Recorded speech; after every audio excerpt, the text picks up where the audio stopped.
కేసీఆర్ కుటుంబంపై కేంద్ర మంత్రి బండి సంజయ్ చేసిన వ్యాఖ్యలను తప్పుబట్టారు బీఆర్ఎస్ నేతలు. కాళేశ్వరం ప్రాజెక్ట్ కేసీఆర్ కుటుంబానికి రక్షణ కవచంలా మారిందని బండి సంజయ్ చేసిన మాటలను వెనక్కి తీసుకోవాలని డిమాండ్ చేశారు. కాళేశ్వరంపై బండి సంజయ్ మాట్లాడడం విడ్డూరంగా ఉందన్నారు బీఆర్ఎస్ నేతలు. కేసీఆర్ కుటుంబానికి రేవంత్ రెడ్డి గారి సర్కారు ఒక రక్షణ కవచంగా మారింది. కాళేశ్వరం విషయంలో ఇది ఒక పెద్ద అవినీతి ప్రాజెక్ట్.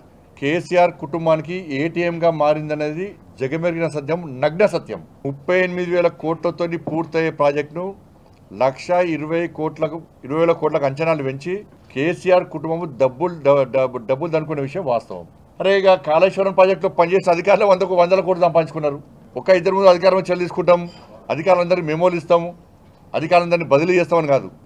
మీరు రాజకీయ నాయకులను అప్పుడు అధికార నాయకులను ఏం చేస్తారో చెప్పండి. ఫస్ట్ మీ స్టాండ్ చెప్పండి. రాజకీయ నాయకులు మీ స్టాండ్ చెప్పండి. అప్పుడు నిన్నటి నుంచి ఒక అనుమానం వస్తుంది, మరి రాష్ట్రంలో పరిపాలించే కాంగ్రెస్ ప్రభుత్వమా లేకుంటే ఎన్డీఏ భాగస్వామ్యమా? ఏపీ రాష్ట్రంలో ఏదైతే ఎన్డీఏ భాగస్వామ్యం చంద్రబాబు నాయుడు ఉన్నాడంటే అక్కడ పోయి ఎస్ మా చంద్రబాబు నాయుడు ఎన్డీఏలో భాగస్వామ్యం మేము సపోర్ట్ చేస్తాము అని మోడీ వచ్చి యోగా చేసినట్టు యూరోప్ చేస్తే చెప్పుకోవచ్చు, పోలవరం డ్యామేజ్ అని చెప్పుకోవచ్చు. మరి ఇక్కడ రేవంత్ రెడ్డి ప్రభుత్వం నడుతుంటే ఎవరిని కాపాడుతందుకోసము ఈ బండి సంజయ్ గిడాలు మాట్లాడుతూ, దాంతోపాటు ఈ బీజేపీ నాయకులందరంగా ఎవరిని కాపాడుతున్నారు? ఇంకా కూడా వాళ్ళు భ్రమంది, మా ముఖ్యమంత్రి కేసీఆర్ అనుకుంటారు. ఏంది పొద్దున్న లేతే ప్రభుత్వాన్ని విమర్శించాలంటే మా కేసీఆర్ విమర్శిస్తున్నారు. ప్రభుత్వం ఈరోజు మారిపోయింది, కాంగ్రెస్ ప్రభుత్వం సోయి కూడా లేకుండా పోయింది. అసలు బండి సంజయ్ గారు కాళేశ్వరం మీద మాట్లాడుతూ ఉంటే చాలా ఆశ్చర్యం అనిపిస్తూ ఉంది. అసలు ఆయన అదృష్టం ఉండి, ఫస్ట్ ఆఫ్ ఆల్ మన తెలంగాణలో ఉన్న ఒక మెధావి అయిన వినోద్ కుమార్ గారి మీద నువ్వు ఎంపీ గెలవడమే ఒక పెద్ద ఫ్లూకు. కేంద్ర హోంమంత్రి నుండి ఆ మధ్యలో జాయిన్ చేయడానికి చాతగాని దద్దమ్మవి బండి సంజయ్.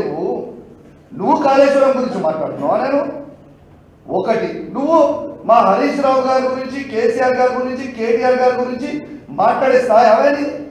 మీ సెంట్రల్ వాటర్ కమిషన్ ని కూడా మీరు వక్రీకరించి మాట్లాడినారు ఒక కేంద్ర మంత్రి అంటే మన రాజకీయాల విలువలు ఎక్కడ పోతున్నాయో మీరు ఆలోచన చేయాలి.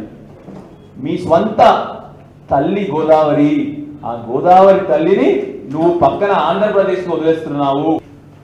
వాళ్ళని ఎన్నుకున్న ప్రజల్నే, అంటే గోదావరి పరివాహకంలో ఉన్న మేమందరం కూడా, ధర్మపురి అరవింద్ అయినా బండి సంజయ్ అయినా, వాళ్ళు ఎన్నుకున్న ప్రజల్నే వాళ్ళు ఇవాళ వాళ్ళ నోట్లో మట్టి కొడతా ఉన్నారు. ఇంత దారుణం అంటే ఒక్కటన్నా రేవంత్ రెడ్డి గురించి మాట్లాడవే? పొద్దున్న లేస్తే కాళేశ్వరం అంటుంటివి, ఫోన్ ట్యాపింగ్ అంటుంటివి, కేసీఆర్ అంటుంటివి. కాళేశ్వరం గురించి చిల్లర మల్లరగా మాట్లాడుతుండు. నేను బండి సంజయ్ గారికి నేను పంపించదలుచుకున్నా.